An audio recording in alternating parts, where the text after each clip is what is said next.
I have given up on saying any of these are going to be quick, because it never turns out that way. It's always the other way around.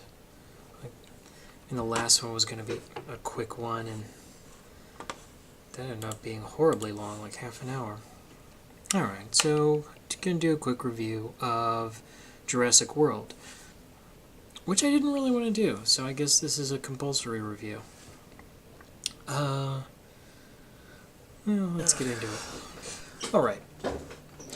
It's just recently been announced that the hit movie from last year, I guess, Jurassic World, is going to have a sequel. That there's going to be a Jurassic World 2, Jurassic Evolution, or whatever it's being called. Second movie. So I guess that's sort of the impetus to make a review of Jurassic World, which I just recently saw. This is me seeing it for the first time just recently, like just a few days ago. I didn't see it in the theater. Generally, I don't see movies I don't like in general. They kind of have to sneak up on me, because I'm pretty good at avoiding them. Like, we'll agonize over them for, the reviews said this, or, do I really need to see this, and so on and so forth, until I just don't end up seeing the stupid thing. Or I see it and it's just a rare event. So what I'm saying is I very rarely get to see movies, like it's an opportunity, get to see movies I don't like. And this was not a movie I saw in theaters. I actually saw it at a friend's house. It was a birthday present for a friend, so I saw Jurassic World. Briefly, let's go into it. So Jurassic World is a continuation of, I'm hearing it called a soft reboot of the original Jurassic Park movies from way back when, from the 90s, I guess. And it is what it is. Remarkable things about it. Okay, going into this a little bit. The Jurassic Park movies, the first one was groundbreaking. It was an incredible movie.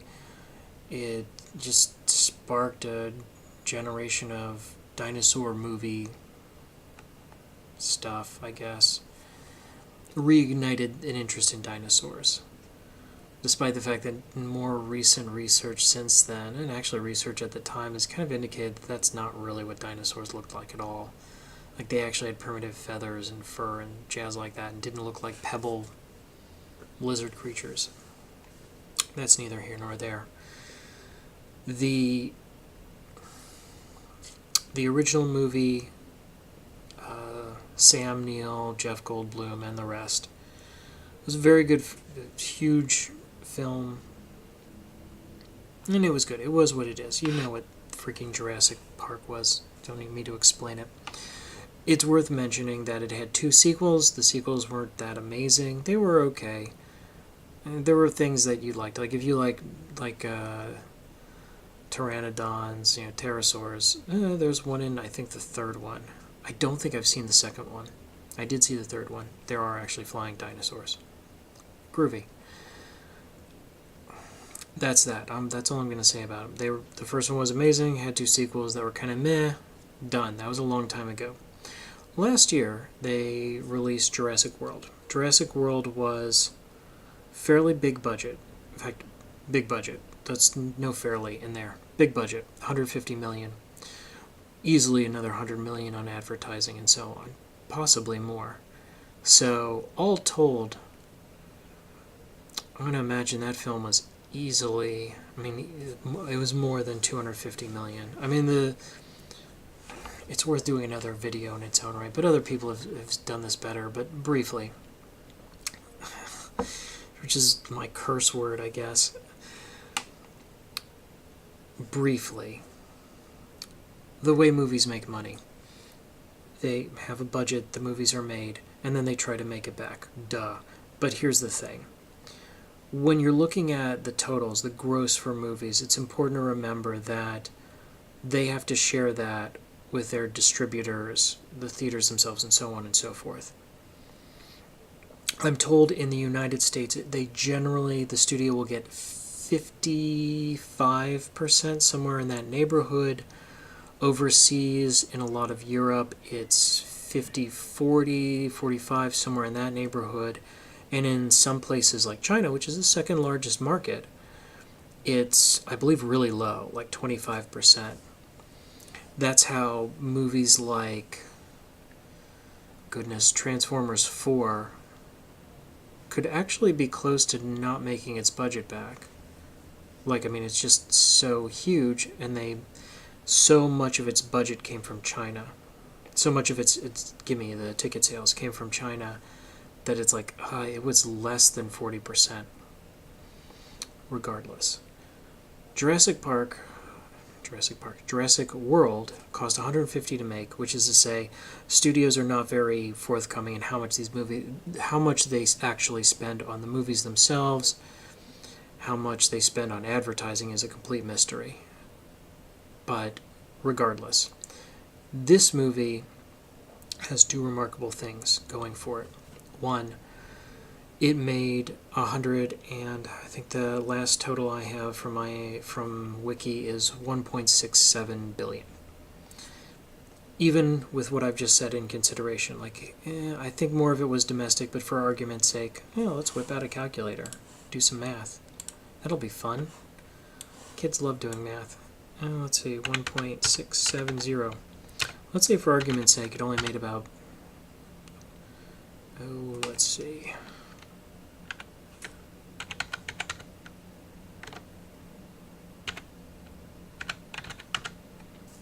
Let's say it only did about 45%, for argument's sake. It probably did a little bit better than that, though I know it was a good Chinese market movie.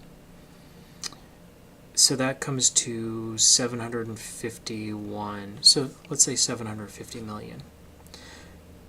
Even if advertising and everything in that movie was way over the top, which it very well could have been. Once again, that's not something that's commonly shared. That movie cost less than 300 million to make and distribute and advertise and so on. That's still a $450 million return, and that's amazing. That's enough for 3 more movies. So it's like when, because I'm sick of talking about it, but the Ghostbusters movie, when it just made back its budget, it's like, no, that's not making back its budget. It had just made a little bit more than its original budget, but that doesn't include advertising. That doesn't consider the fact that it only gets about half of that. So movie is still losing money. This movie was a huge success financially. It was a very big success. Comparing what it cost to make and get out the door compared to what it got back, it did it fantastically well. The thing number 2, it did have Chris Pratt. And lately he's just been awesome in everything he does. I loved him in Guardians of the Galaxy. He's done a few that I hear is huge in Parks and Recreations. That really wasn't my show, but he's been pretty kick-ass. This is kind of his arc. This is his Robert Downey Jr. moment of being discovered and thrown into a whole bunch of big-budget films. I understand he's going to be in a whole bunch more, including a Seven Samurai remake. And I'm like, that's cool. That's cool. The Magnificent Seven, or whatever the hell they want to call it. That's neat. And he's actually very, very good in this. Good but generic. This is not the top of his game. I saw the top of his game. Top of his game is nothing to sneer at. This was okay. The character was a little one-dimensional. Let's get into that. Now that we've established this movie made a ton of money, who's in it, let's start to... Alright, what makes this a compulsory review as opposed to a supererogatory review? Because I tend to... It's just a thing. I did it kind of as a whim, and now it's become a thing, I guess. Let's be clear on this. Compulsory reviews or compulsory discussions or anything like that is something like I don't really want to talk about this too much, but I have a lot to say about it, and I really can't shut up about it, and I need to talk about it, at least out loud to a freaking camera. So, Compulsory. I have no choice, we're gonna do it. Maybe I'm a little forced, maybe it's just like, oh, fuck this shit. Alright, let's go do this. Supererogatory obviously means just above and beyond the Call of Duty. Like, this was a really cool thing, and I want to talk about it, because it's neat. And I think other people should hear about it. They probably won't, because God knows no one's watching my channel, but that's fine. But yeah, this is a compulsory one, because it's... I don't really have a lot to talk about. I think I mentioned in another video, it's kind of a media black hole for me right now. There's not a lot going on. Not a lot is catching my attention or giving me something to talk about. And I did just see this film. And there's going to be a sequel, and we learned that the sequel is the second movie in a trilogy, so there's going to be 3 of these things. So, okay, we're going to talk about this. More compulsory. That said, as a compulsory review for a movie, this isn't bad. It's an okay movie. I wasn't pissed off the whole thing. I had mentioned before, we know dinosaurs don't look like this, but here they are paraded out for us, still looking like Harryhausen did them. They look great, don't get me wrong. Particularly the raptors, they look really neat. But there wasn't a lot to this film. I mean, I don't know how to put it. I don't give movies like letter grades. If I did, I'd give this movie like a good C, like a C+. I'd feel real weird about giving it a B-. Like, it's not a bad film. But the problem is it's simple. The characters are very simple. No one really undergoes some magical transformation. None of the characters are terribly deep. I mean, it kind of pretends it. And something I noticed, but I haven't heard a lot of people talking about, is this movie tries to do a philosophical exposition, but it's constantly changing its mind about what it's philosophizing about. It's as though the script, as it was read, just had, like, dialogue, say this, he did that, insert philosophical exposition, next scene, or something like that. Because there's constantly these scenes of, you wanted monsters, and now you got them. And then, these aren't monsters, these are animals, and they're living creatures, and it's like... I'm like, watching this movie, make up your fucking goddamn mind. Are these things awful or good things we should preserve or things we should hate? Because everyone has that, I'm not just talking to someone, I'm talking to my audience, about the philosophy of this, that, or the other. These aren't just creatures, or you've meddled in God's domain. None of them are particularly interesting. There's philosophical exposition all over the place. None of it's interesting, none of it's compelling either, and a lot of it's really trite. Like, don't meddle in God's domain. Living creatures are good and should not be mistreated. Big budget things can get out of hand. Which is a wonderful metaphor for this film, and apparently this trilogy of films. God, when they're done, there'll be 6 of these. Oh, well. My point is, this wasn't bad, but it didn't have anything that just broke through and just wowed me. A lot of the park stuff, like we're seeing...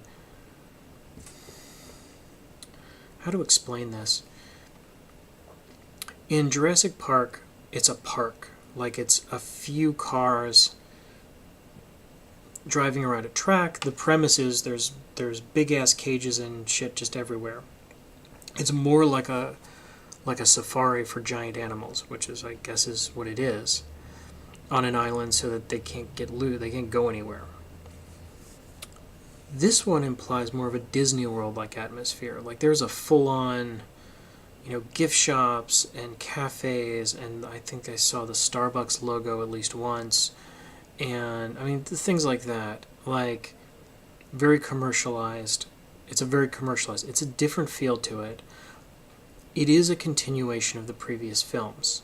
Like the set for the original film of a sort appears in this film. It's like, look, remember those previous movies? They happened. They're in continuity here. But at the same time, it has such a different feel and such a different direction that I've heard it called a soft reboot, and I kind of disagree, but I sort of see where they're coming from, because this is so significantly different in tone and purpose and direction. It doesn't feel quite right to call it the same film. Like even the wacky sequels to the first movie, Jurassic Park, 3, for example, which went off in a whole weird direction. They still felt like the original film, or they felt very connected to the original film, which had a particular tone to it that was unique to Jurassic Park, which is why Jurassic Park was such a breakthrough back when it came out. This film is different, and they went for different, and they got its own tone and feel and so on. Good on them, but by and large, it's not very interesting. I mean, it's a bunch of monsters. They made a monster that was too big. That monster got away. And then Fallout. I mean, there's other stuff going on, but honestly, I don't care about any of it. And even Chris Pratt is very entertaining to watch and very cool. Like you've had to have either seen this movie already, or you saw the commercials for it, where he's on a motorcycle, leather vest, surrounded by I can't even call them a pack, a gang of raptors, running through the woods while he's on a motorcycle, like on a really cool looking motorcycle too. It's like this, like all he needed was a laser gun, and it's just like, I think I wrote this when I was like 13, So it had fun moments like that looked really cool, but a lot of it just wasn't very, very compelling. It didn't spark my interest. It didn't make me go, wow, I'm thinking about this film nonstop. The only way this film has done that by making me go, they really should have done this, or they could have done this, or they could have explained this way. And not the sort of, wow, I thought that was so amazing, it's got me on a tear. Oh, what else?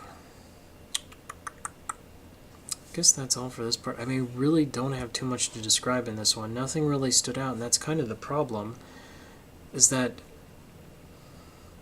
it's everything you'd expect, except for a handful of scenes where they do cool stuff with a Jurassic World, with a Disney World, or whatever, like, that sort of big mega park with way too many people in it, ultra commercialized, everything's over the top, and family fun for the whole, crew or whatever.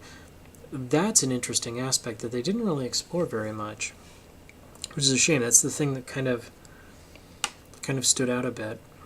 Meh. Whatever. Let's finish this. Okay, here's the weird one. My reviews go like this. What are the odds you're going to see this and not like it? And this one, and this is, I wanted to get to this moment in the video, was why I did in the first place. Because it's like, I didn't hate this film, and I don't think it's a bad film. I just don't think it's a very good one. The thing about it is, I think the odds that you'll see it and not like it are actually lower than I'd like, because I've reviewed a few things I liked and gave, from this metric, given them worse reviews than this. See it and not like it, I'd say 1 in 6. And that's not because it's really good or it has lots of good stuff. It's just very milk with toast. I guess is that even how that's pronounced? Whatever. There's not a lot to hate about it. It's very simple. It's, look, here's some special effects that look really neat. Here's a bunch of dinosaurs that look really neat. Here's Chris Pratt hamming it up, being Chris Pratt. Although not the most fun Chris Pratt, but a pretty fun. Even in this movie, he's always great. So it doesn't have anything that I can just like pin down as unlikable. So it doesn't. It's kind of succeeds in that metric because there's nothing really bad about it. There's nothing that sticks out as, oh, that thing annoyed me. It doesn't have any really annoying aspects to it. Even the little kids, the kids were fine. They were perfectly fine and forgettable. Couldn't tell you. I just saw this movie a few days ago. Couldn't tell you either of their names or any distinguishing features other than one had a girlfriend and the other was kind of a nerd. And their parents were getting divorced. That's it. I don't have anything. I mean, no one stands out really as a character, and that's it. It's just it had nothing unlikable to it. It had moderately likable elements, but nothing really bad. There had no bad elements. And I'm kind of dwelling on this simply because I want to emphasize not being bad does not mean being good. Or great, for that matter. This film is not bad. It is not a great movie, though. Would I see this again? The second part of my reviews. No. Because having seen it all already, and like I said, there's nothing compelling about it. I don't want to see it again. It's a long-ass... It has a running time of 124 minutes. I don't want to sit through that again, and it has no surprises. It has no, oh, I want to see this scene again, or I want to see this develop again. At best, it's, oh, I want to see the blue velociraptor again. And I could probably, this is a movie from 2015, so I could probably just see it on, those bits on YouTube or somewhere else. So, whatever. So, odds you won't like it, 1 in 6, so pretty good in that respect, but do I want to see it again? No, I really don't. It's kind of dull. It's good to watch once. Rent, don't buy, because you won't. I don't want to see this film again. If you're really into it, and you really like the special effects or the actors or something, you'll like the special features, but I think you're going to be in the minority. I think most people will want to see this film once and then be done with it. Like, yeah, that was okay. That wasn't bad. I was entertained. Done, and done. That's all I got. Like and subscribe if you want. If you're into it, man. Otherwise, that's me. I'm out.